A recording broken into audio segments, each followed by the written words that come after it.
Welcome to our first Friday conversation.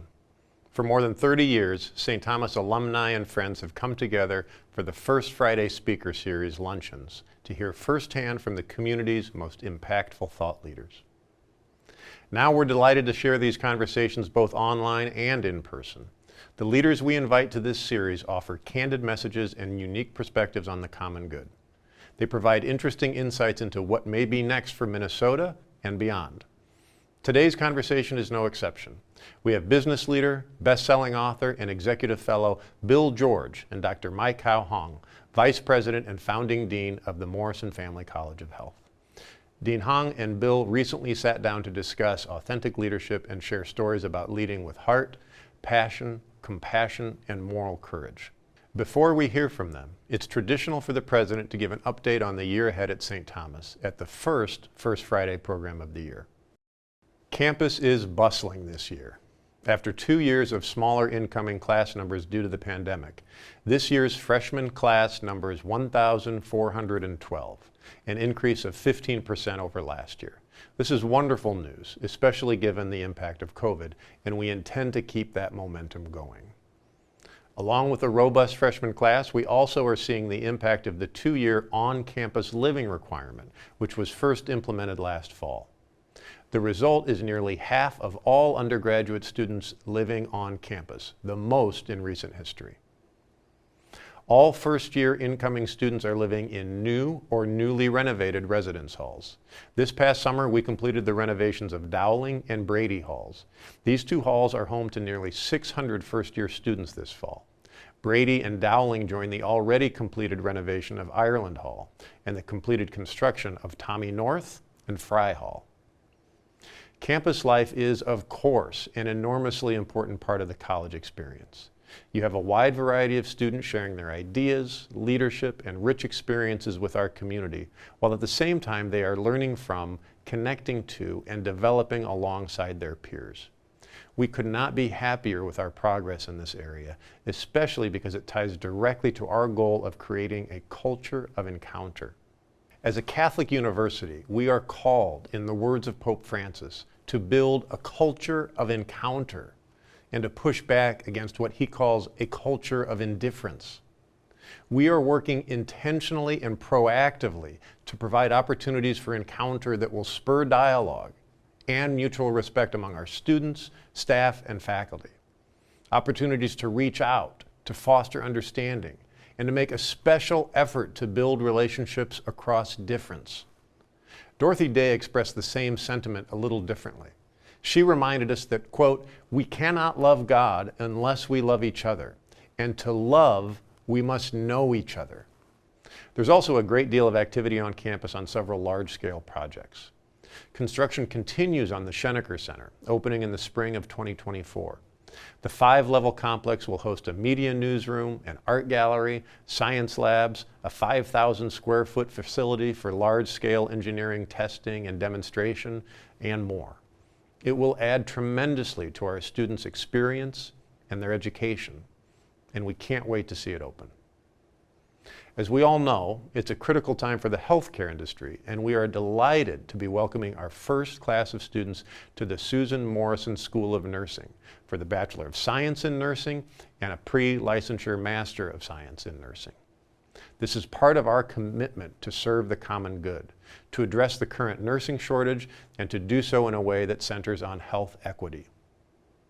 And this fall, we opened the newly remodeled Summit Classroom building for the Morrison College of Health and School of Nursing. Here, undergraduate and graduate students will study nursing, social work, psychology, and exercise science. Growing the College of Health has been a long-time strategic priority for St. Thomas, and we're delighted by the big strides we've made in a remarkably short amount of time to advance our health and wellness education. And of course, there is so much excitement in the air about our second year of Division I athletics. I hope you'll be able to join us for games either at home or on the road. This year we'll be traveling to schools and states the Tommies have never been to. So if you're up for a road trip, I hope you come out wearing your purple with pride. You can find detailed information and schedules at tommysports.com. Lastly, I want to acknowledge and thank all our supporters for our best fundraising year ever. Last year, we raised nearly $93 million.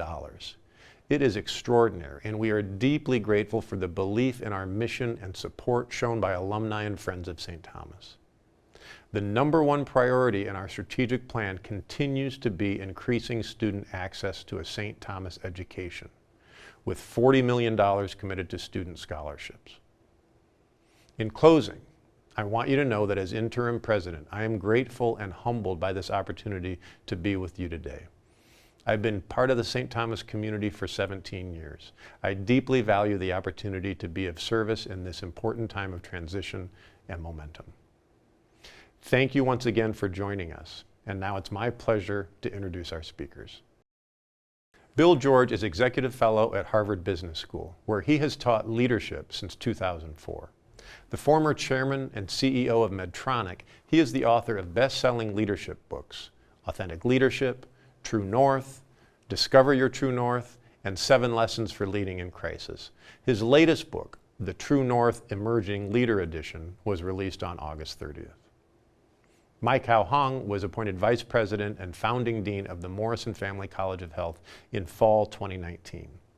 The former President and CEO of the Amherst Wilder Foundation, Dr. Hang is a proven, values-based leader who is passionate about the well-being of underserved communities and a champion of addressing disparities. And now, enjoy the program. Welcome everyone to the 32nd season of the First Friday Speaker Series. Bill, we are so excited to have you here with us today, and we only have a short time with you, so let's dive right in. So I've known you for a while, and we actually had an audience member ask us this, and really when people think about authentic leadership, many of them think of you. So what do you think of authentic leadership, and how do you define authentic leadership for the individual? My first book, actually, in 2003, after I had left Medtronic, was called Authentic Leadership, because I felt like the leadership I experienced in the 90s was all wrong. It was command and control. It was the white male with big barrel chest telling you what to do, directing. Everything was about short-term shareholder value, maximizing it. And I just felt like we were going the wrong way. We're promoting the wrong people. And so I wrote a book on why can't we just be ourselves? And so what's it mean to be authentic? It means to be who you are.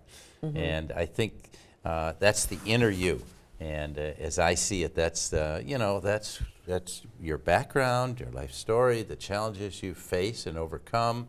And it's what motivates you. And most important, where do you find fulfillment in life? And people were a little uneasy in those days about, can I be who I am? I might be rejected.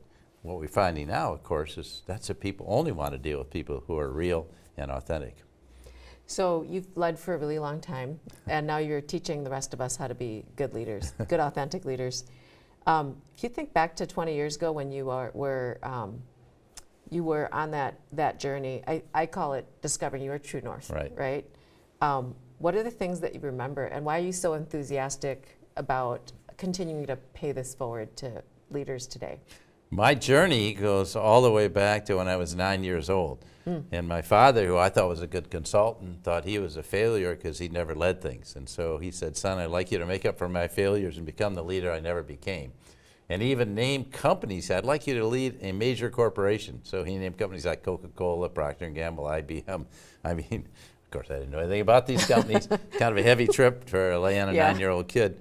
And it kind of subliminally got into me. And my journey was long because I thought I could be some kind of leader. I signed up for a lot of organizations. I never chosen to lead anything. Not elected to the student council, not head of an organization, not even co-captain of my high school tennis team. So finally I threw my hat in the ring as a senior to be president of senior class. And I lost by a margin of 2-1. So it's pretty clear the kids in my school didn't see me as a leader. So I went 800 miles away from home to Georgia Tech and joined a lot of organizations, lost 6 times more, and running for office.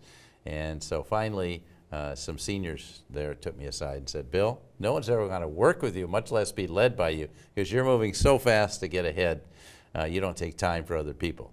And you know, they were absolutely right. It was like I was building a resume instead of building relationships. And I hadn't really learned that leadership is all about relationships with people. And how do you inspire people? And how do you help them reach their full potential? And I hadn't learned that yet. So that was my journey. And then I went off to, was fortunate. I did my own self-help leadership development plan. I was fortunate enough to lead a lot of organizations, both in college and in graduate school. Went off to work in the Defense Department, and then had real opportunities, and was given the opportunity when I was 27 years old to start the consumer microwave oven business for Litton Industries, when there was no consumer microwave oven business. So that was leadership by baptism by fire. Yeah, that's how you learn. Yes. Is baptism by fire. Yes. What did you think when the people in high school said, you're moving too fast, too quick? I mean, was that a surprise to you? And how did you take that? And it sounds like it was just one of those moments that really changed your life, because suddenly you have this mirror that's put up in front of you. Nobody had told you before. Yeah. I mean, did you cry? I would have been upset, you know. I don't know. How did you react? And I found the hardest thing to do is see yourself as others see you. And I clearly couldn't do that. And I really lacked a lot of self-awareness. You know, it's kind of like, here's what I want to do. Here's my agenda. Let's go there. And let's do this. And that's not leadership. And so I was, you know, it was a great comeuppance. And it's good to get it early rather than later. Right. And I appreciate those people who gave me honest feedback, because that allowed me to adapt to, you know, try to adapt, try to learn and grow. I spent a tremendous amount of time. I even didn't take classes between 11 and 1 because I wanted to go through 2 luncheon seatings so I could talk to more people. So, and I did learn a huge amount about people from that. And so that was a great experience, probably my best leadership development experience. yeah, so you led Medtronic for a long time, and then also you were at Honeywell. What are a couple of valuable lessons that you learned about authentic leadership while leading these in these large, huge companies? Well, leadership or company success, you know, we had this idea it's all about the numbers, your quarterly earnings, your shareholder value. This is all wrong. It's all about the people in the organization. And the only thing you have at the end of the day when the patents go off patent and everything else gets neutralized is the quality of your people. So some people look at their people as a cost. People are an asset. I mean, they're the greatest asset Medtronic had. And what I learned at Medtronic, unlike Honeywell, where the mission in those days was making money, the mission at Medtronic was to restore people to full life and health. And when you go talk to people on the production line, you go talk to the innovators in the labs, you go talk to the people that are working with doctors in the hospitals, that's where they resonate. We're just trying to help this patient on the table have a life, and we're trying to create a product and give them new life. And that's what people got very excited about. So I learned leadership was really all about inspiring people around a common purpose. And then if you could find a way to align their personal purpose and why they want to live their life with the company's purpose, and that's hard, but that was golden. And that was the thing that brought us together as a global company. I mean, whether people are in Korea or they were in Poland, brought people together around a common purpose and values. So aligning the organization's interest with people's personal self-interest. Yes. And to be able to do that, you actually have to know them. Yeah, you do. And you have to understand the kind of work that they're doing. Because I was really struck by, when we were preparing for this conversation, you talking about people on the front line. Yeah. Like everything else in the organization is actually really supporting them, the interface with your customers for the purpose of the company. And it's a lesson that, you know, when I was in my 20s, started leading people, and I couldn't figure out why they didn't want to do what I wanted. Right, that's the problem I had too. I was like, I'm so smart. I don't know why people don't want to do what I want to do. Right. It turned out it was me. It wasn't them, you know, because I couldn't figure it out. I couldn't figure it out. And actually, it took me a while. I now eventually did figure it out because I've had a very successful career. But I think about how you've been working on teaching leadership for 20 years, and then how you led for such a long time. And you're probably one of the few people I know who's seen, because you are so invested in leadership and in authentic leadership in particular. How has leadership changed over time since you first started leading? And what's the same and what's different now? Well, exactly what we're talking about, aligning people around purpose and values. And I think the great problem we have today in society is that we've neglected the people actually doing the work. If we learn nothing else from COVID, we're sitting behind a Zoom screen. I'm teaching behind a Zoom screen. People are risking their lives to bring food to our homes, to work in a warehouse, to work in a factory, to produce the food. And or like my son, who's a surgeon at UCSF, Yeah. you got to be there. So I think that we really realize that we've neglected the front. That gets back to this idea of people as a cost, and we're trying to drive that down. Instead, we should say, how do we inspire people? If they're concerned about quality, we don't need a huge group of quality controllers.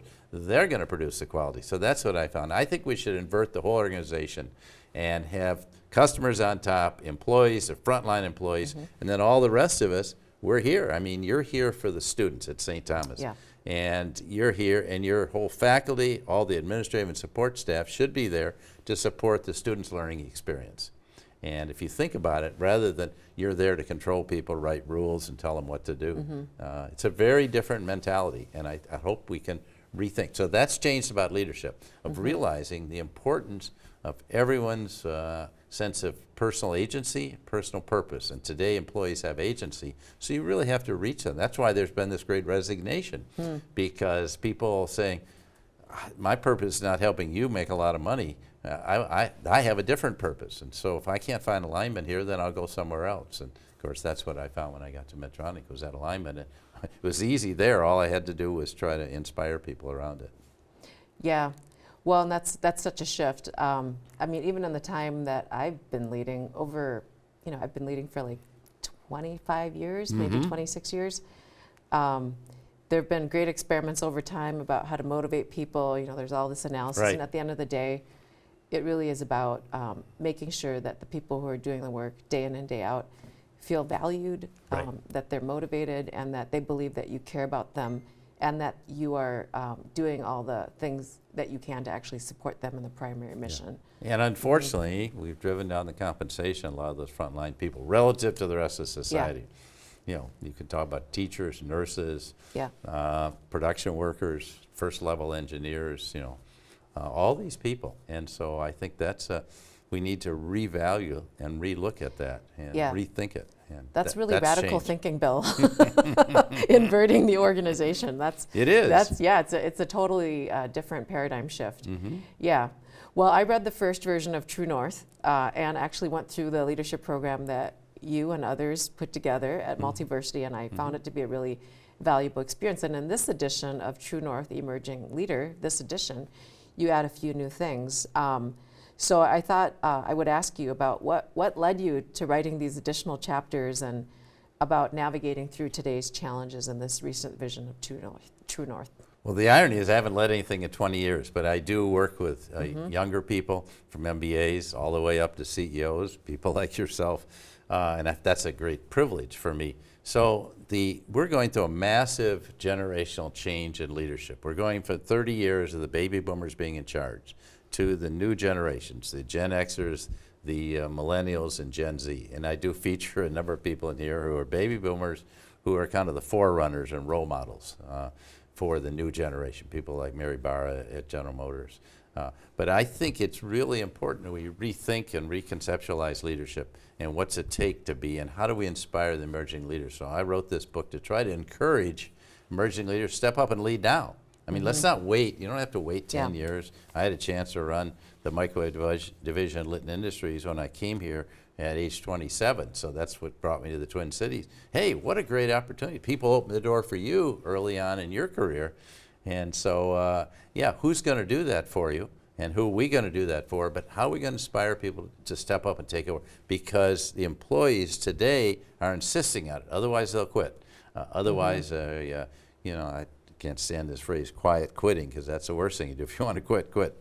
But the point is, our job as leaders is to inspire our people. Then they'll do the work. Yeah. Well, a lot of times, because leaders are often vulnerable, they don't want to share those vulnerabilities. And you talk about vulnerability as really a necessary ingredient of really authentic leadership and really values-based leadership, right? You're not doing it alone. No, that's right. And that's actually a shocker when you think that you need to be knowing all the answers. So most leaders at a high level are probably leading teams. Even if you're not leading a team, you have to lead yourself, which is, I think, one of the points of the book, right?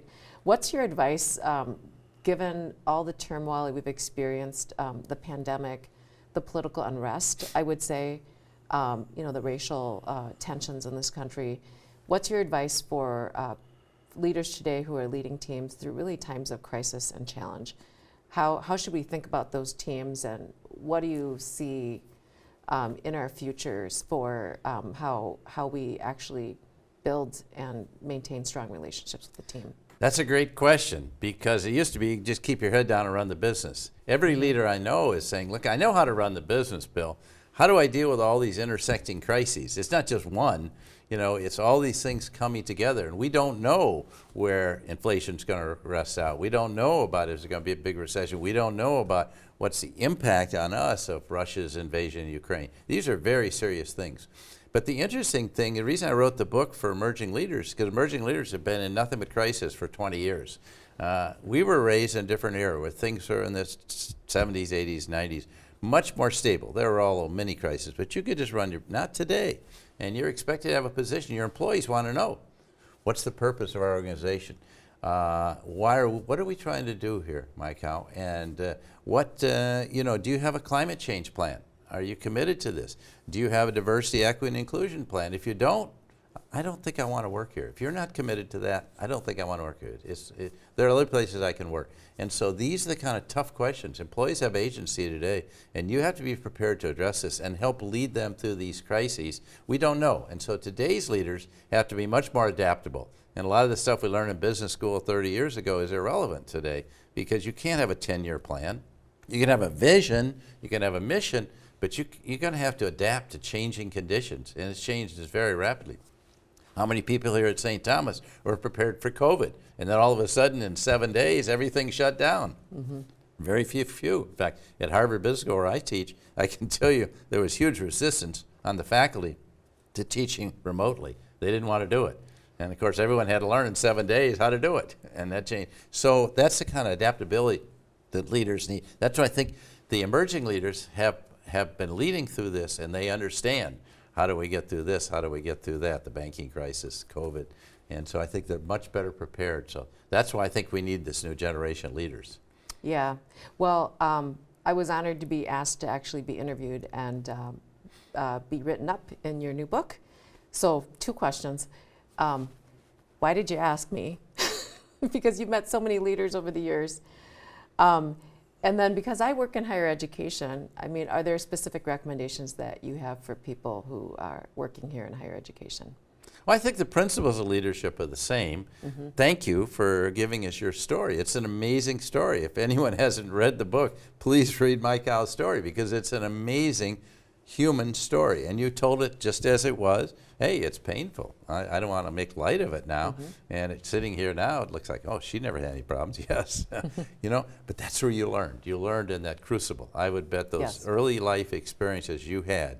And as I recall in your story, there were a couple of people from Milwaukee from a church that helped bring your family in, but you had to be the English speaker in the family, and you had to be the leader of your family at a very young age, and you had to step up and do that. And then every job you've had, you're willing to take on jobs that you wouldn't say you're fully qualified for. You're not a pure academic, and yet you're the absolute right person to be the founding dean of the College of Health. And so it's somebody saw those qualities in you.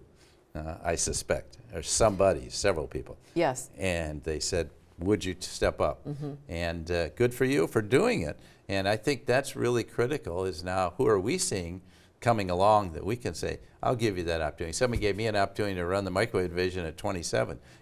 Who's going to give people, rather than waiting, you got to stand in line, Bill, till you're 50 years old. No, that's not the way it works today. So that, I think, thank you for a great story. And that, to me, is more important, to hear the story through your words, not my words, is really good, because we all have a story. And back to vulnerability, we have a whole section here from a homeless man gave me the idea, John Hope Bryant, who's now helping people find financial literacy, the poor. But he said vulnerability is power, and you have the power. And if you're willing to be vulnerable, I used to think I had to have all the answers, and that was terrible. And so I had to learn the hard way. Surround myself with people who have the answers. I don't have them, but we'll go figure that out. We got there are a lot smarter people than me around here, and we can go solve problems and bring people together. And that's the change. Yeah. Well, one of the things that I'm passionate about, and I know you and your wife Penny are passionate about, is really about whole person health and well-being. So not just the addressing any disease or any issue that might come up, but really thinking about it comprehensively for the individual. And sometimes I think people think that leaders, well, of course they're healthy, of course they're well, but they're really absorbing so many things in the organization. Where do you think, and actually what I'm discovering now is people that are being offered, you talk about inclusive leadership, opening up the door to opportunity, that a lot of people my age and actually younger don't want to do it. Mm-hmm.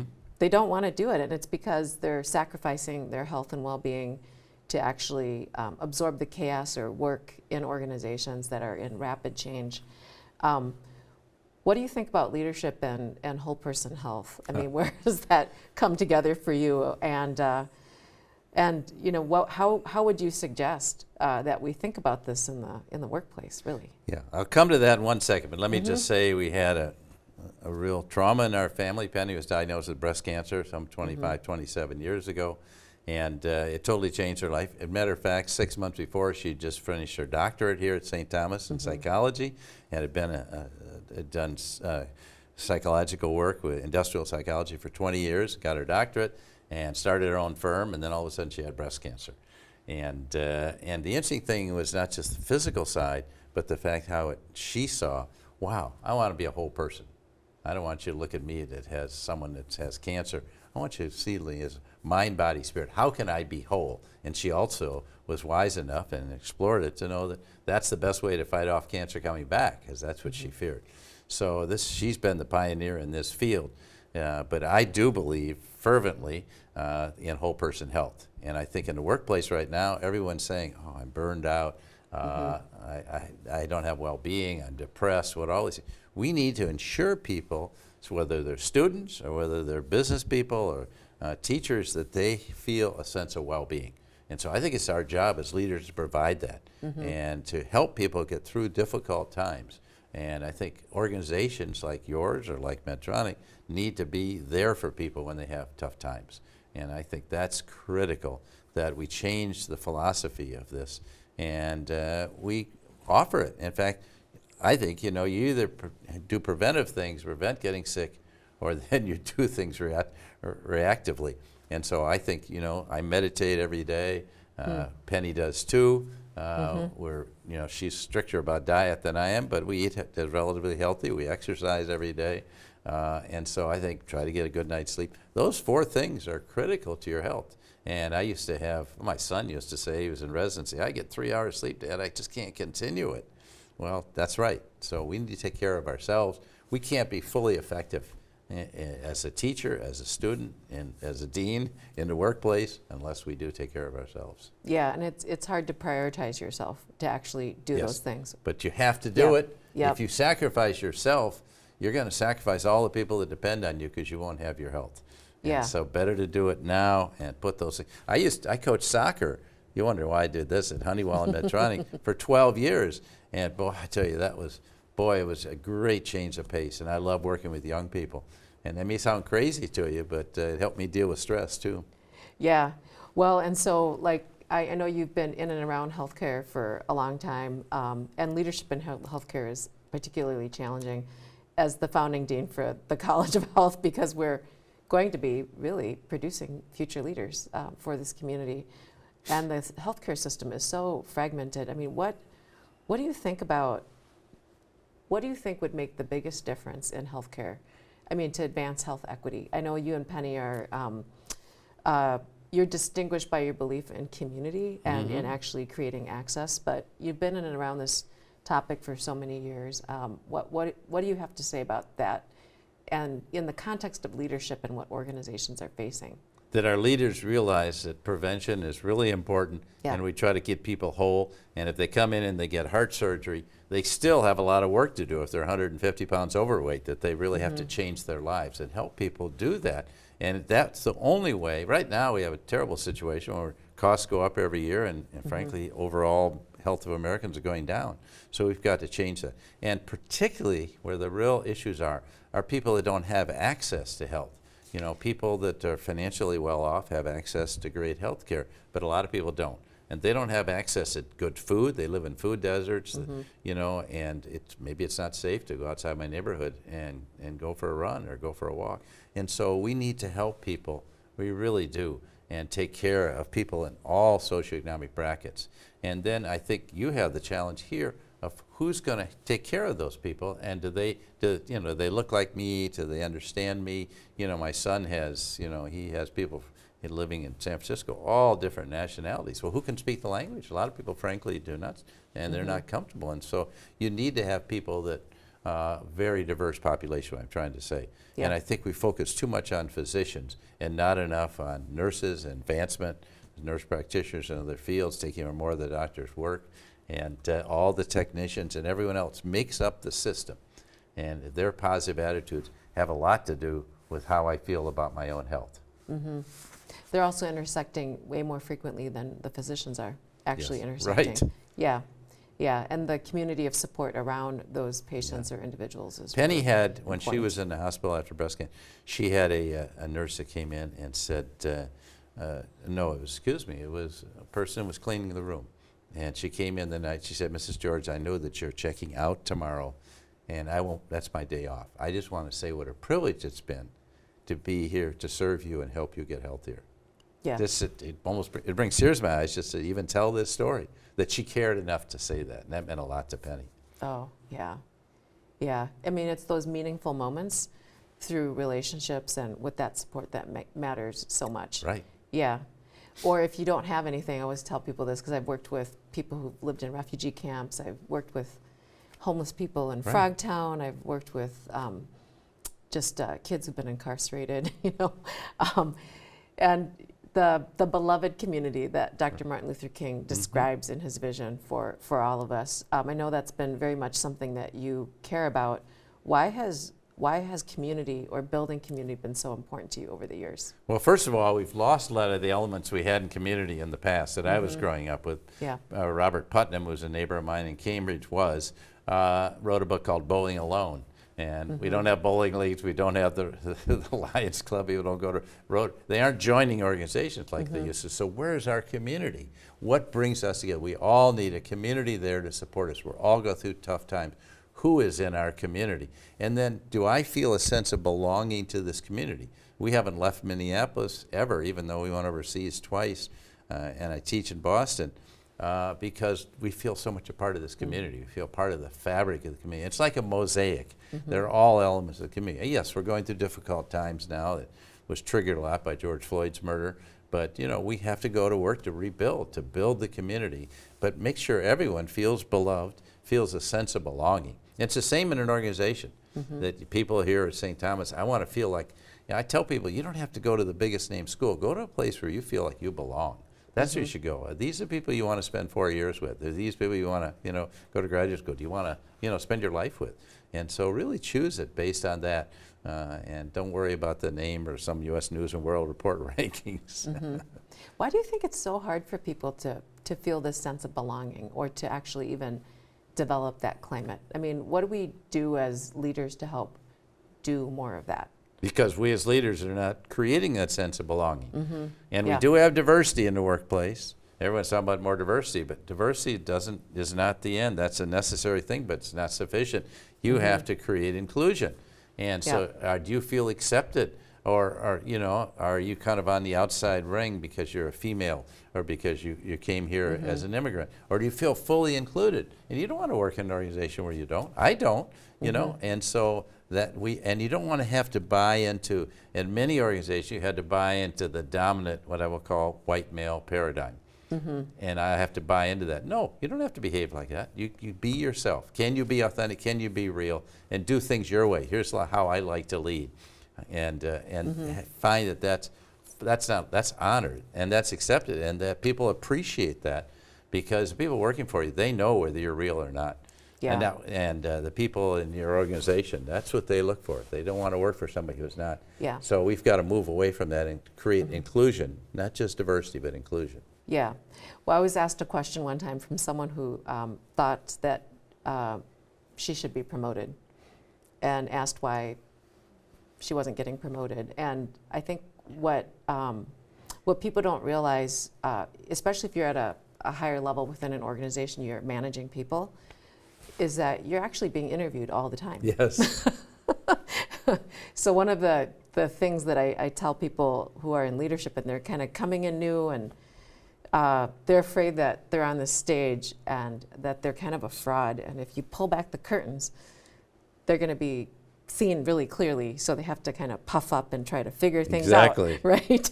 And so, so leadership is, I feel like, the process of being revealed to the world. Yes. You know, and all your strengths and weaknesses. And the only way to overcome that is to be yourself. Exactly. And I don't know, I'm not suggesting everyone go on YouTube Right. and disclose all the secrets you No, but you have to reveal enough of who you are because Right. people are already seeing your strengths and weaknesses in the workplace. can. Yeah, and so, you know, instead of working so hard to cover up your weaknesses, understanding that you're never alone, that you can be vulnerable, and surrounding yourself with people who can actually help You get support it. you. You get it. And this are is you how it comfortable works. doing that? Or do Yeah. you want people to see you? Oh, you're the dean and I have to look up to you. Rather than, no, you came through some tough times. And Yes. that maybe makes you the person, you know, shapes you the person. It certainly has shaped me Oh, that you yeah. are today. Yeah. And so why would you deny those things and not be real? Yeah, I think exactly. that's critical. It is. And in fact, your team wants to see that you're a real person, and the organization usually wants to work with people who are genuine. Yeah. So let's go back to Yeah. the woman that wanted to be promoted. I put a policy, and I made a couple of mistakes at Medtronic when I went there in terms of promotions. And I realized for the future, I'm not going to promote anyone until I get feedback on how they're seen by their subordinates and their peers.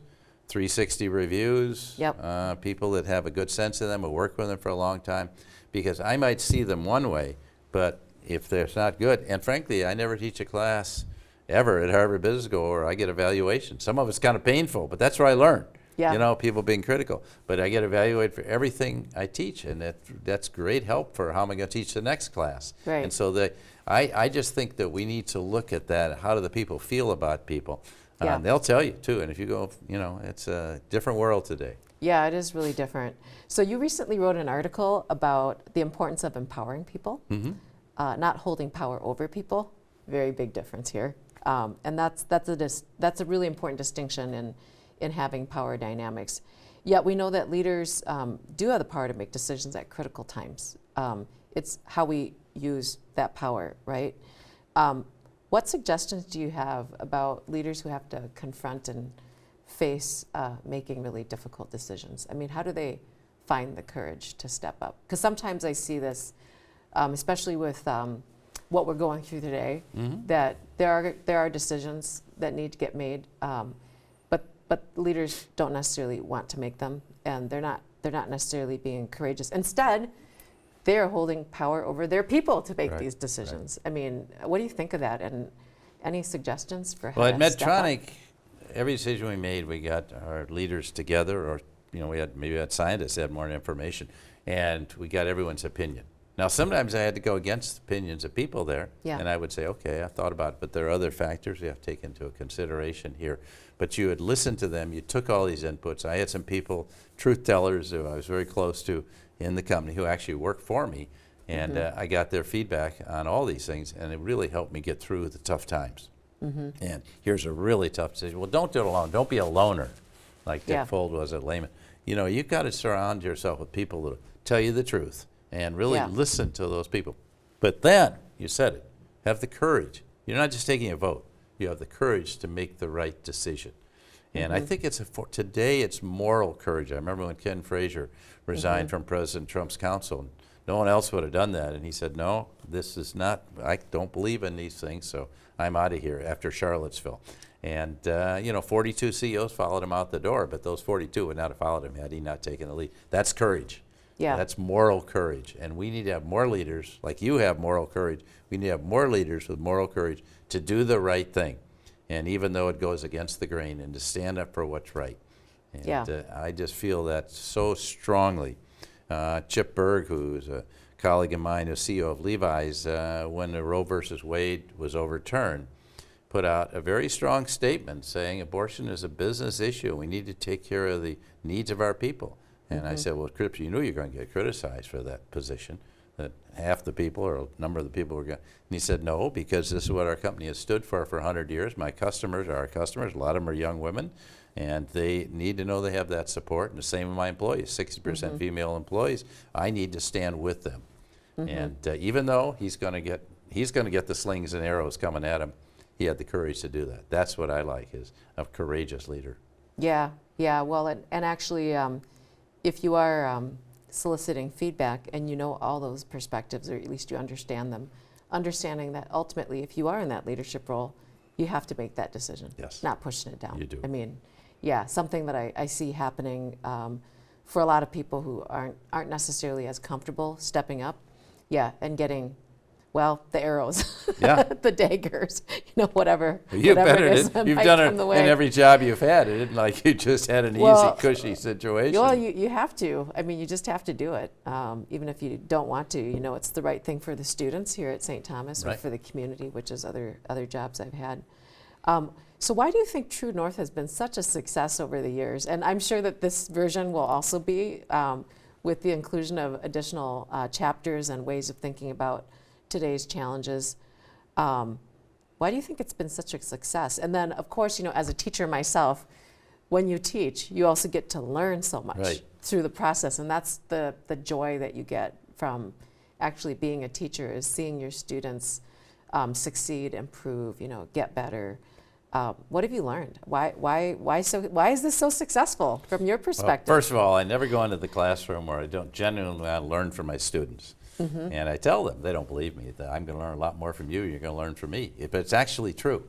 And this is the people, the emerging leaders, are the ones I've been working with and teaching in executive education, as well as MBAs, Yeah. all the way up to CEO. But I think True North hit a nerve of people saying, yeah, I want to be who I am. I want to find out what's important to me. And it's even more true today than it was back when the first version came out in 2007, that, yeah, this is really important. I want to be who I am. Yeah. And if I can do that, then I can find my purpose, and I can pursue what I want to do, not just pursue what everyone's telling me to. And I think it turned the equation from, we measure people by how much money, power, and fame they have. How many people do you have working for you, or how many revenues you have under it. This is not what it's all about, And it's really about I want to be who I am. I want to impact the lives of people. And if you do that as a leader, you'll be a great leader.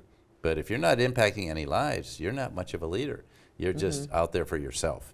Yeah. And I think we realize that's why we need to shift from the baby boomers, many of whom were kind of, measuring by external adulation, how much power they had, or how much money they made. I hate that, and the media plays it up. I just don't like that at all. Yeah. This is not a measure of, I tell my students, I say, when your self-worth is based on your net worth, you're in trouble.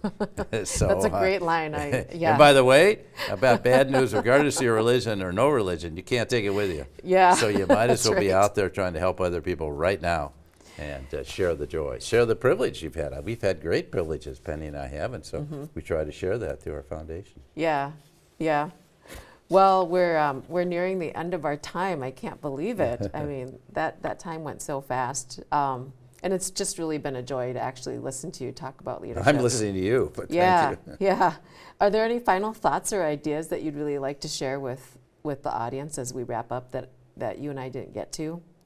Well, I wrote this book, the Emerging Leader Edition, just as a clarion call to say, now is the time for you to step up. I remember when I was a kid in school, President John F. Kennedy said, ask not what your country can do for you, ask what you can do for your country. And I think we need more people thinking about that. Now is the time to step up and take the leadership role. And I would hope everyone listening in would do that. Or if you're past that point, then look to your own younger people you mentor, or your own kids, and give them the opportunity and give them the inspiration. Because we need leaders. We got millions of managers, but we don't have nearly enough leaders. And so we need people with, as you said, moral courage and passion for their work, and the desire to help people throughout society. And so my goal has been to help people reach their full potential. So that's what we're trying to do here at all walks of life, not just the people at the top. Yeah, and I think you really have done that, Bill. Well, you're way too kind. Yeah, no, I mean, just because I went through Multiversity in the True North program, actually after that program, I wrote a chapter in a book about my career, a crucible in my career.